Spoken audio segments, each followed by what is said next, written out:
Do we have a word of the day?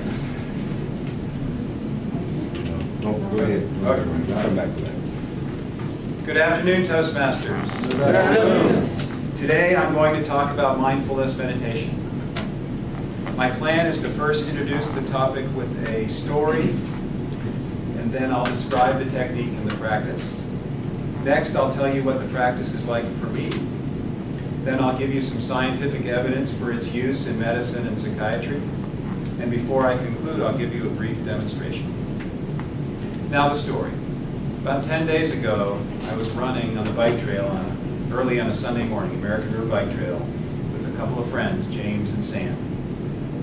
When Sam runs with others, he's kind of a rebel. He likes to run on the wrong side of the trail. The general rule is that you're supposed to run on the shoulder of the trail coming against traffic so the visibility is good. Sam doesn't like to run single file with others, so he's on the opposite side of the trail, so we're sort of creating this tunnel. And so we try to run every Sunday morning, and the cyclist comes on us and says to Sam, wrong side. And like a sudden and instantaneous thunderclap, my friend James starts hurling insults and profanity at this cyclist. I was completely shocked and stunned by the vicious outburst. And I was glad that I've been practicing mindfulness myself for a couple months since I went to a conference. It was very disturbing. I was embarrassed for myself and embarrassed for James, and I wanted to confront him at the time, but I ended up letting it go mindfully, but I thought about it every day since. So you might ask, what does this have to do with mindfulness meditation? Well, if you're James or I or anybody else, have you ever had an angry outburst that you were embarrassed about? You sometimes wonder how and why your mind and emotions work that way sometimes. Have you ever considered getting some psychotherapy but didn't have the time or the money? I certainly have.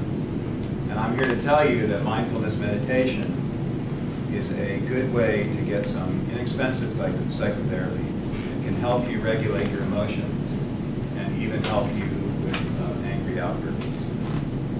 Mindfulness meditation is defined as the intentional, accepting, and non-judgmental focus of one's attention on the emotions, thoughts, and sensations occurring right here, right now, in the present moment. Mindfulness is generally practiced sitting with your eyes closed, cross-legged on a cushion, or in a chair with your feet on the ground and your back straight. They call it a regal position, like a king or a queen. Attention may be put on the movement of the breath, movement of the abdomen with in and out breathing, or awareness of your breath as it goes in and out of your nostrils. As thoughts come up, you return to focusing on the object of meditation, in most cases the breathing.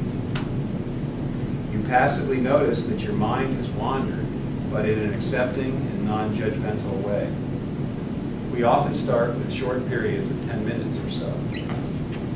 As you practice regularly, it becomes easier to focus your attention on the breathing.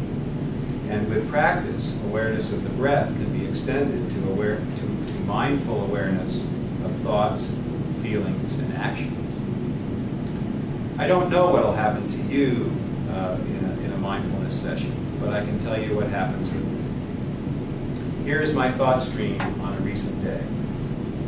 James's angry outburst. My speech coming up in less than a week. A twinge of jealousy over my brother-in-law who just brought an expensive Tahoe cabinet. Whether or not my son will make a competitive sports team this summer. Having to get up tomorrow at 5 to do my meditation so I can get out on the trail for my run at 5:30. These are the thoughts that are spinning through my head as I meditate in the morning, probably in a minute or even less. Any day, it could be dozens of other thoughts, images, feelings, or emotions. Mindfulness meditation is not about emptying your mind of thoughts. It's more about non-judgmentally observing how the thought generator works. Accepting thoughts for what they are without attaching judgment or strong attachment to them. Mindfulness is more about noticing than trying to change something.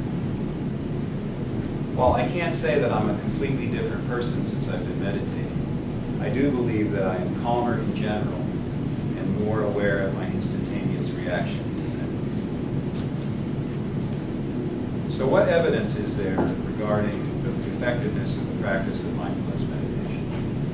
A 2014 analysis by the U.S. Agency for Healthcare Research and Quality showed that mindfulness programs may reduce dimensions of psychological distress, including anxiety and depression, as well as an even stronger correlation to decreased pain severity.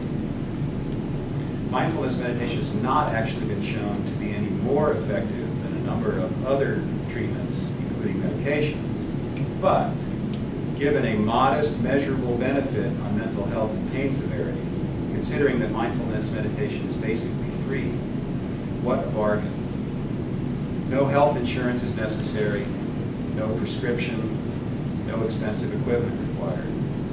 Now, programs which teach the techniques can cost, but the basic techniques are quite simple and can be explained in a few minutes. So go ahead and get comfortable in your chair.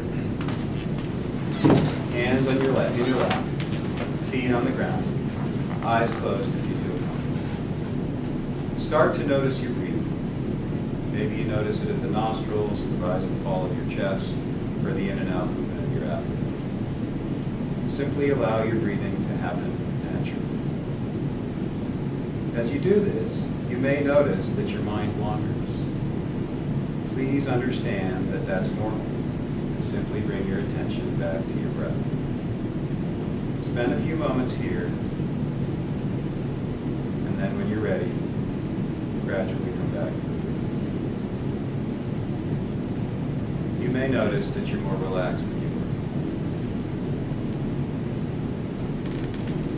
Thank you for your attention today. I've given you a brief overview of mindfulness meditation, including a brief experience. I believe it can be an effective technique for managing psychological distress and pain, and useful for all of us as we deal with the ups and downs of life. It does require practice. Consider devoting a few minutes each day to practicing mindfulness.